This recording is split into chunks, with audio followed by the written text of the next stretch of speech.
Well, welcome to our very first episode, and a trial episode for that matter, of River City Arcade. Give me comments, let me know what you think. I've got a MVS cart, Neo-Geo cabinet, and it's got 161 games on it, so I'm going to go through them all and show them all to you and kind of test them out. A lot of these I haven't tried yet, so I'm kind of working on getting them all tested out and see how they are. The Neo-Geo cabinet is notoriously difficult. It's a lot harder of a cabinet than most of the other arcades that I've come across anyway in my time. I always find Neo-Geo games a little bit harder. But for those that don't really know what it is, this is a Neo-Geo MVS cabinet. So basically it has interchangeable carts in it, so we're just getting the technical stuff out of the way. Those that haven't seen them, this is an MVS cart. It's nothing crazy, but that holds one entire game on there. I got Samurai Showdown 3 on here. That's one of my extra carts. I do, however, have a 161 and 1 cart in here, so there's plenty on, as you can see on the screen. There's quite a bit on there. But yeah, without any further ado, the first game I'm going to try and tackle is Strikers 1945. So let's give this one a go.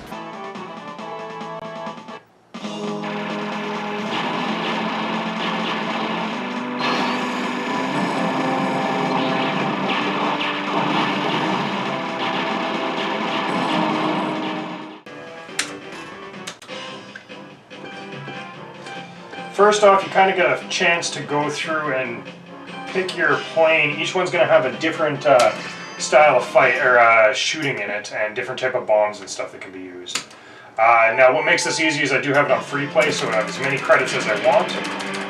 This is a shmup in the same sort of style as 1942, and if you're a fan of shmups, this is a fairly decent game. This is one of the very few on the cabinet that I've managed to try already and know that I actually enjoy.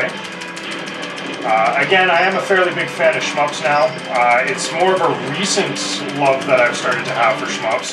I never had it before. It definitely just came on recently. So this kind of goes to show you, just because you didn't like something when you were younger, doesn't mean you don't give it another shot. There is a good chance you might end up liking it. I absolutely love playing these games now. Now this isn't quite what you would call a bullet hell. There is quite a few bullets on the screen, and it's easy to follow, and you don't have too big of a hit detection on your plane, which is a good thing. It's essentially just one button and moving around, which is what I'm doing right now. There is a bomb button, which I'll use more towards the boss, which I think is right here. And there's a bomb button. It basically just unleashes a bunch of ships and blocks bullets coming towards me, which is definitely a good thing in something like a shmup. You want to be able to block those bullets as much as possible. It gives you a chance to avoid some stuff, always take it. But at the same time, if you're good at avoiding things, you don't necessarily need to waste your bombs on the easier bosses. See, I just died there. Always make sure you go and get your power-ups back. It's always a good idea. One of the tricks that I have when it comes to shmups is don't so much watch where you're shooting. I mean, you do have to watch, but not as much. More watch where you are on the screen and where bullets are coming from, and try and avoid them that way. Again, this is a very good game. Lots of fun. I figure I'll take you all the way into the game over screen and then give you a review.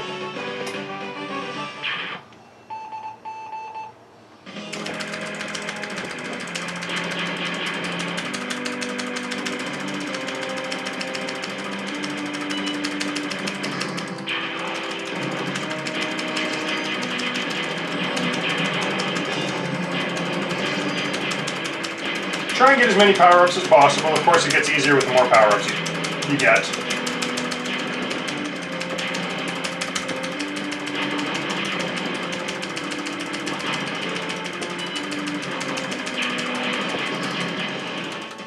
Well, there you have it. That is a first run-through on one of my 161 Neo-Geo Arcade games.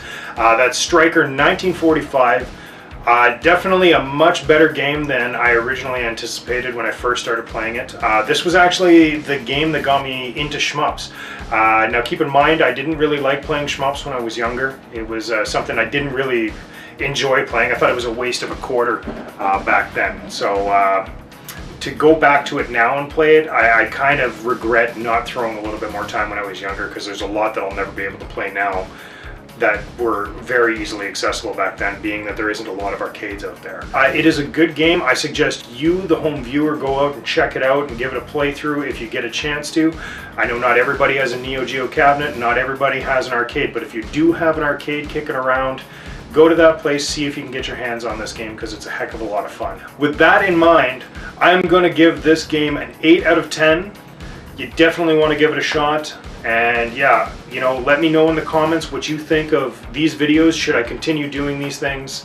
If you like them, I will definitely continue doing them. If you don't, well, maybe I'll move on to something else, try something else. But your response is going to determine whether I continue doing this or not. Thanks again for joining me, and this was River City Arcade.